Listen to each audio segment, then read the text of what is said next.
Good morning. সকালটা আজকে খুব খারাপ কাটছে, কারণ কালকে রাত্রিবেলা আমি একদম ঘুমোতে পারিনি। 1টা ঘন্টা ঘুমিয়েছি। গৌরব তরফদারের প্রেতকথা শোনার পর হাড় হিম হয়ে গেছে আমার। সারা রাত্রি আমি লাইট অন করে ঘুমিয়েছি।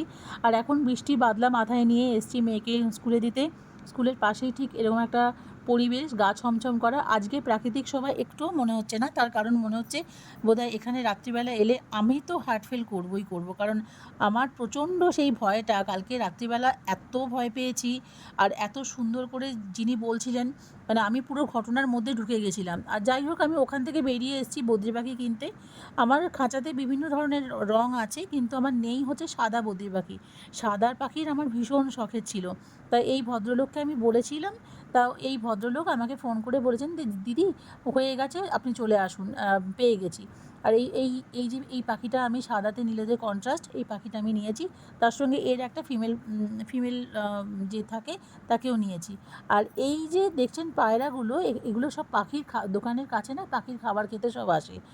আর এইখানে দেখছেন যে পাখিটা, এই পাখিটা হচ্ছে পাইনঅ্যাপেল কোনুর বলা হয়। পাইনঅ্যাপেল বলা হয় তার কারণ হচ্ছে ওই পাইনঅ্যাপেলের যে কন্ট্রাস্টটা থাকে, কালারটা ওই কালারের হয়। আর এটা অ্যাকচুয়ালি এটা বিদেশি পাখি এবং এক্সোটিক বার্ডের মধ্যে পড়ছে।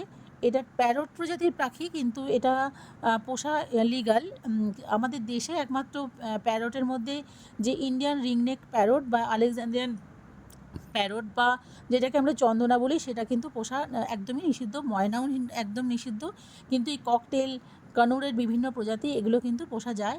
ককটেল অসাধারণ দেখতে, ককটেল ভীষণ ভালো সিজ দেয়।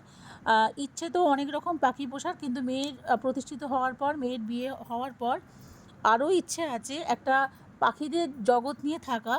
আমি ভীষণ পছন্দ করি জীবজগৎকে। মানুষ ছাড়া সবাইকে আমার ভালো লাগে, মানুষকে খুব একটা পছন্দ নয়। এখানে দেখছেন জাভারও ভীষণ অনেক রকম প্রকারভেদ আছে। এটা দেখছেন ব্ল্যাক জাভা। এবং এগুলোর খাঁচার ভেতর যদি কোনো রকমের ঝুড়ি দিয়ে দেন, তাহলে কিন্তু এরা ডিম পাড়ে এবং খাঁচাতেই বাচ্চা দেয়। যাই হোক, আমি ওখান থেকে চলে এলাম বাড়িতে এখন মায়ের কাছে থাকবো। কেমন লাগলো বলবেন। আর কখনোই রাত্রিবেলা ভূতের কিছু